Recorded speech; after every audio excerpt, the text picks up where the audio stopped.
మేకని బలి అన్న మాటకు అర్థం ఏమిటంటే మూర్ఖత్వాన్ని బలి.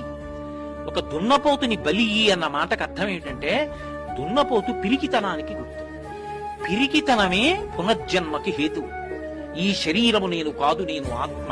ఇది పడిపోతుంది. ఏమవుతుంది ఇది పడిపోతే? ఏమవదు, నేను ఎప్పుడూ ఉంటాను. ఆ ధైర్యం ఉన్నవాడు ఇక పుట్టడు. వాడే వేదాంతమనంతో అద్వైతానుభూతిలో నిలబడతాడు. సత్యాన్వేషణం చేసి పిరికితనాన్ని విడిచిపెట్టేసేయి.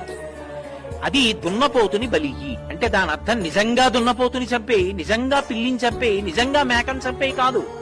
మూర్ఖత్వాన్ని బలిపీఠం మీద విడిచిపెట్టు, అమ్మవారి దగ్గర వదిలేయి. ఆవిడ పాదాలు పట్టుకో, ఆవిడ అనుగ్రహిస్తుంది. దొంగతనాన్ని విడిచిపెట్టు, దొంగ బుద్ధిని, మూర్ఖత్వాన్ని విడిచిపెట్టు, అమ్మవారు అనుగ్రహిస్తుంది. ఇది చెప్పడం ఈ మూడిటిని బలి అన్న మాటకి సంకేతం, అంతేగాని వాటిని చంపమని కాదు. మళ్ళీ మళ్ళీ చెప్తున్నారు.